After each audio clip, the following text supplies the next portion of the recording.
طلاق لینے کے بعد وہ بالکل نچت ہو گئی تھی۔ اب وہ ہر روز کی مار کٹائی نہیں تھی۔ نکی بڑے آرام و اطمینان سے اپنا گزر اوقات کر رہی تھی۔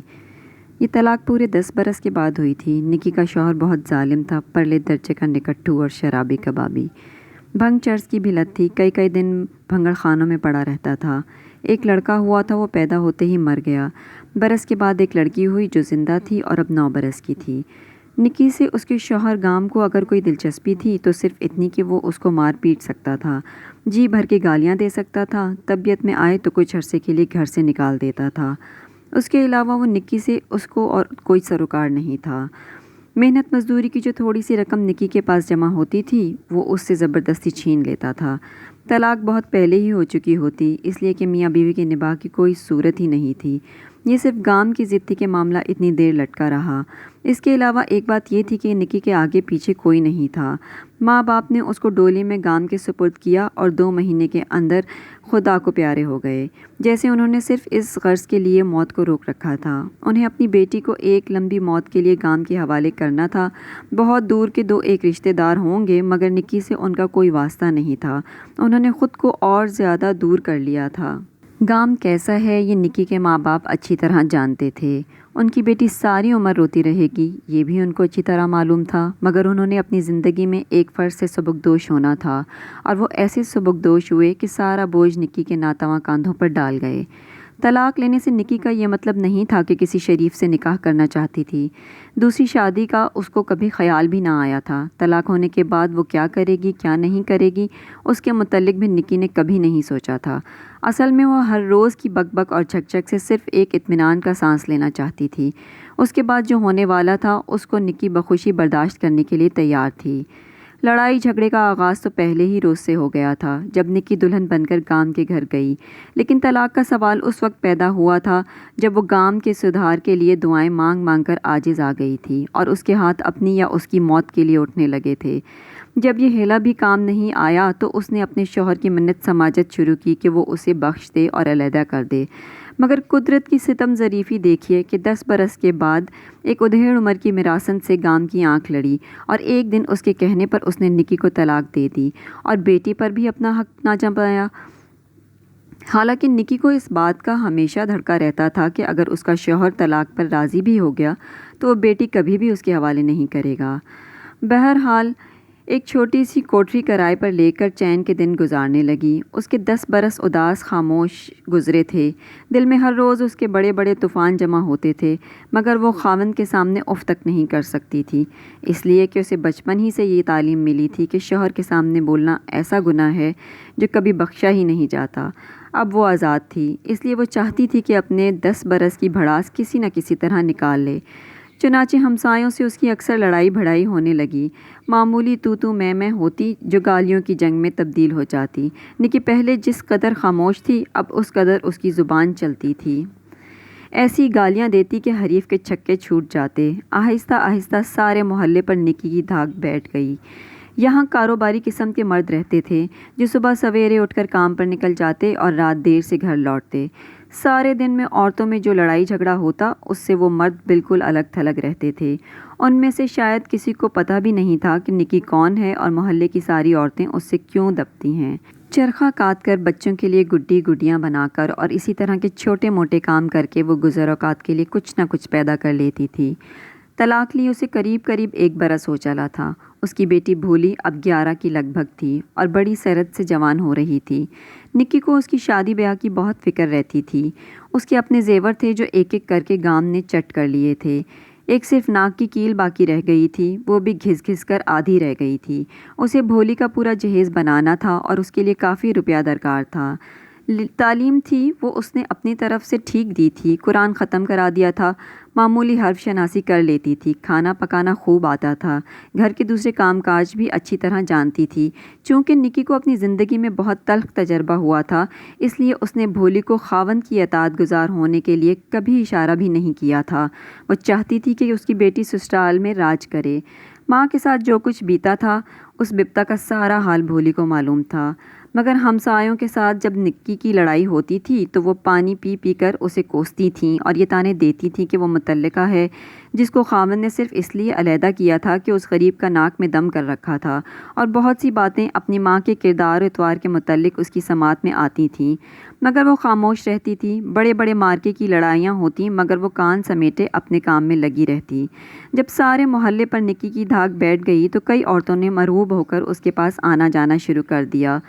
کئی اس کی سہیلیاں بن گئیں۔ جب ان کی اپنی کسی پڑوسن سے لڑائی ہوتی تو نکی ان کا ساتھ دیتی اور ہر ممکن مدد کرتی۔ اس کے بدلے میں اس کو کبھی قمیص کے لیے کپڑا مل جاتا تھا، کبھی پھل، کبھی مٹھائی، اور کبھی کوئی بھولی کے لیے سوٹ بھی سلوا دیتا تھا۔ لیکن جب نکی نے دیکھا کہ ہر دوسرے تیسرے دن اسے محلے کی کسی نہ کسی عورت کی لڑائی میں شریک ہونا پڑتا ہے اور اس کے کام کاج کا حرج ہوتا ہے، تو اس نے پہلی دبی زبان سے اور پھر کھلے لفظوں میں اپنا معاوضہ مانگنا شروع کر دیا، اور آہستہ آہستہ اپنی فیس بھی مقرر کر لی۔ مارکے کی جنگ ہو تو 25 روپے، دن زیادہ لگیں تو 40، معمولی چک چک کے صرف 4 روپے، اور 2 وقت کا کھانا، درمیانے درجے کی لڑائی کے 15 روپے۔ کسی کی سفارش ہو تو وہ کچھ رعایت بھی کر دیتی تھی۔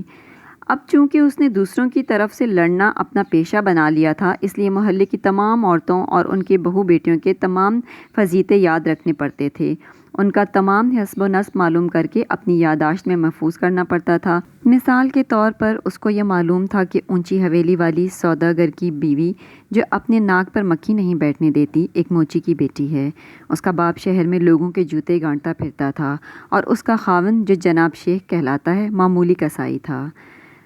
کس لڑکی کا کس کے ساتھ معاشقہ ہے، کون کس کے ساتھ بھاگ گئی، اس کا حساب سب نکی کو معلوم تھا۔ یہ تمام معلومات حاصل کرنے میں وہ کافی محنت کرتی تھی۔ کچھ مسالہ اس کے اپنے موکلوں سے مل جاتا تھا، اسے اپنی معلومات کے ساتھ ملا کر وہ ایسے ایسے بم بناتی کہ مد مقابل کے چھکے چھوٹ جاتے تھے۔ جب لوہا پوری طرح سرخ ہوتا، چنانچہ یہ ضرب 16 آنے فیصلہ کن ثابت ہوتی تھی۔ جب وہ اپنے موکلوں کے ساتھ کسی محاذ پر جاتی تو گھر سے پوری طرح کیل کانٹے سے لیس ہو کے جاتی تھی۔ تانے، مہنوں اور گالیوں اور مصور بنانے کے لیے مختلف اشیاء بھی استعمال کرتی تھی، مثال کے طور پر گھسا ہوا جوتا، پھٹی ہوئی قمیص، چمٹا، پھونکنی وغیرہ وغیرہ۔ بعض اوقات ایسا بھی ہوتا کہ آج وہ جنتے کے لیے خیراں سے لڑی ہے تو 2.5 مہینے کے بعد اسی خیراں سے ڈبل فیس لے کر اسے جنتے سے لڑنا پڑتا تھا۔ ایسے موقعوں پر وہ گھبراتی نہیں تھی، اسے اپنے فن میں اس قدر مہارت ہو گئی تھی اور اس کی پریکٹس میں وہ اتنی مخلص تھی کہ اگر کوئی فیس دیتا تو وہ اپنی بھی دھجیاں بکھیر دیتی۔ نکی اب فارغ البال تھی، ہر مہینے اسے اب اتنی آمدن ہونے لگی تھی کہ اس نے اپنی بیٹی بھولی کا جہیز بنانا شروع کر دیا تھا۔ تھوڑے ہی عرصے میں اتنے گہنے پاتے اور کپڑے لتے ہو گئے تھے کہ وہ کسی بھی وقت اپنی بیٹی کو ڈولی میں ڈال سکتی تھی۔ اپنے ملنے والیوں سے وہ بھولی کے لیے کوئی اچھا سا بر تلاش کرنے کی بات کئی مرتبہ کر چکی تھی۔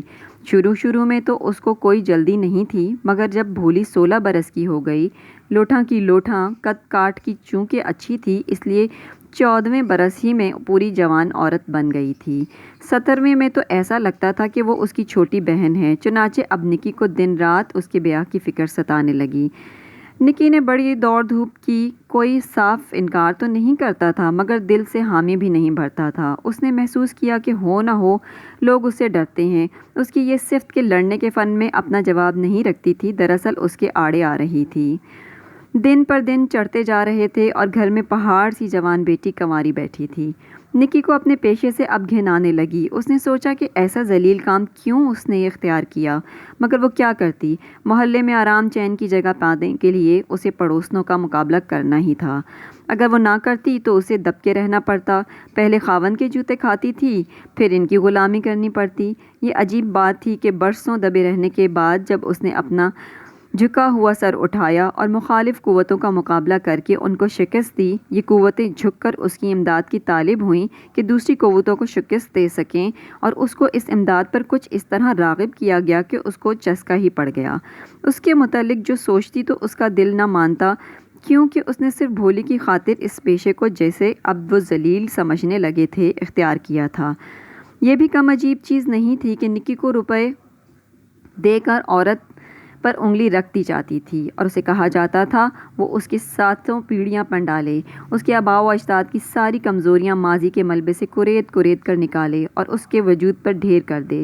نکی یہ کام بڑی ایمانداری سے کرتی۔ وہ گالیاں جو ان کے منہ میں ٹھیک نہیں بیٹھتی تھیں وہ اپنے منہ میں بٹھاتی، ان کی بہو بیٹیوں کے عیوب پر پردے ڈال کر وہ دوسری کی بہو بیٹیوں میں کیڑے ڈالتی، غلیظ سے غلیظ گالیاں اپنے ان موکلوں کی خاطر خود بھی کھاتی، پر اب کہ اس کی بیٹی کے بیاہ کا سوال آیا تھا، ایک مرتبہ تو اس کی جی میں آئی کہ محلے کی ان تمام عورتوں کو جنہوں نے اس کی بیٹی کو رشتہ دینے سے انکار کر دیا تھا، بیچ چوراہے میں جمع کرے اور ایسی گالیاں دے کہ ان کے دل کے کانوں کے پردے پھٹ جائیں۔ مگر وہ سوچتی کہ اگر اس نے یہ غلطی کر دی تو غریب بھولی کا مستقبل بالکل تیر و تار ہو جائے گا۔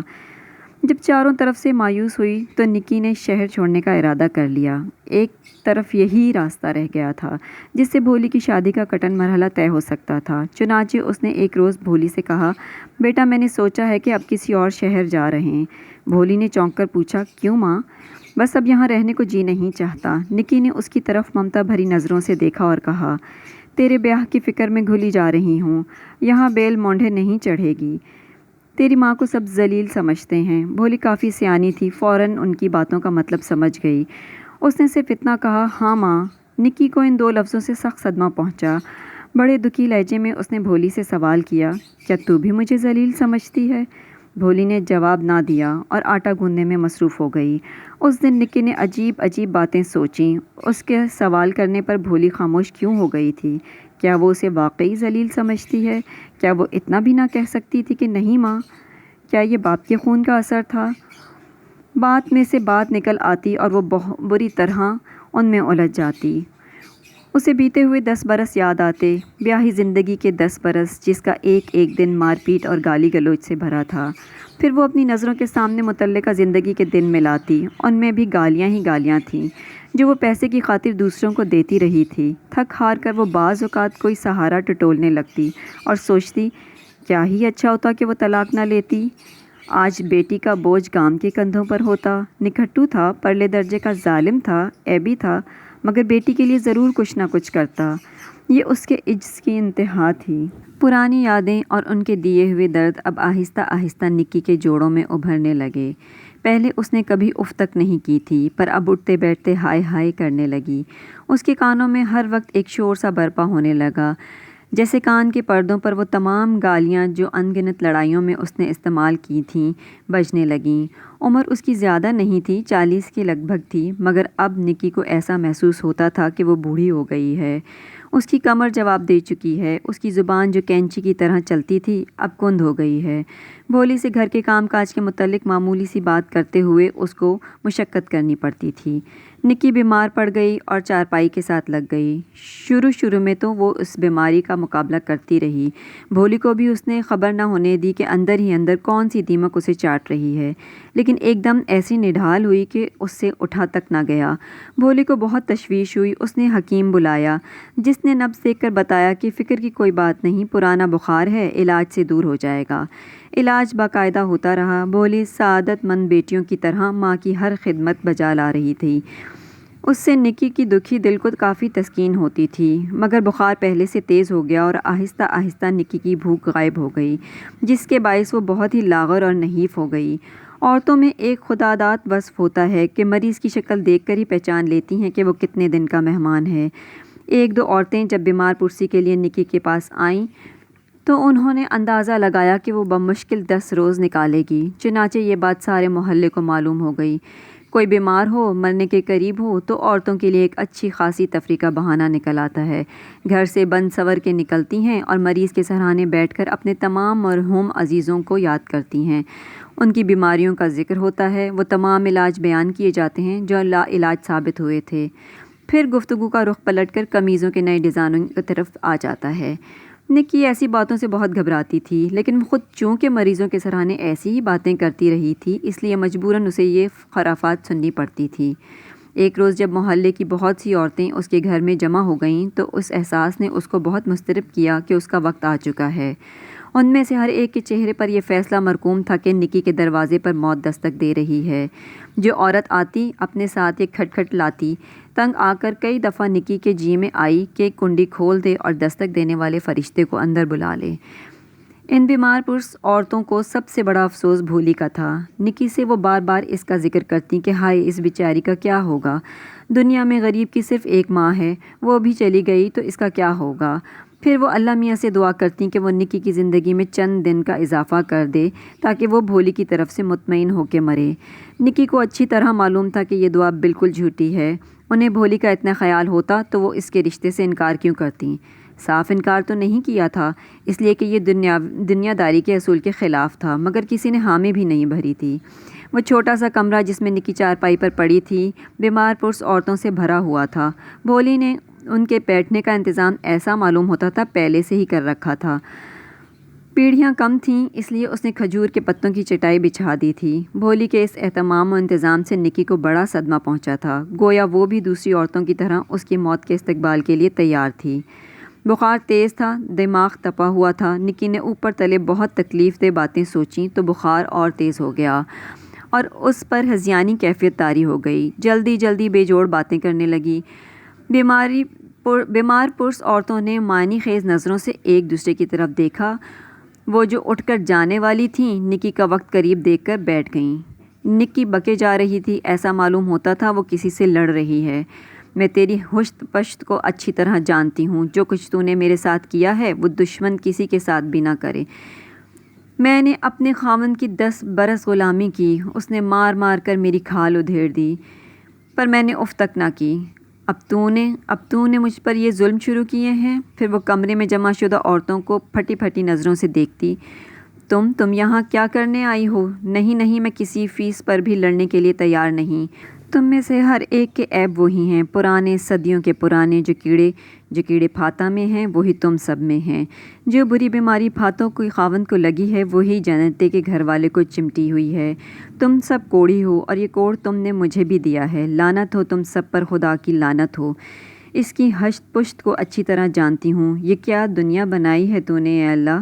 یہ دنیا جس میں گام ہے اور جس میں پھاتہ ہے، اور مجھے فیس دیتی ہے 20 روپے گن کر میرے ہاتھ پر رکھتی ہے کہ نور فشاں کے پرانے یاروں کا پول کھولو، اور نور فشاں میرے پاس آتی ہے کہ نکی یہ 5 زیادہ لو اور جاؤ امینہ سے لڑو، وہ مجھے ستاتی ہے۔ یہ کیا چکر ہے؟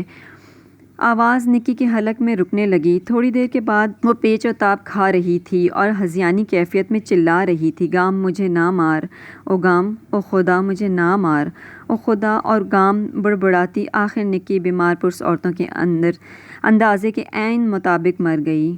بھولی جو ان عورتوں کی خاطرداری میں مصروف تھی، پانی کا گلاس ہاتھ سے گرا کر دھڑا دھڑ اپنا سر پیٹنے لگی۔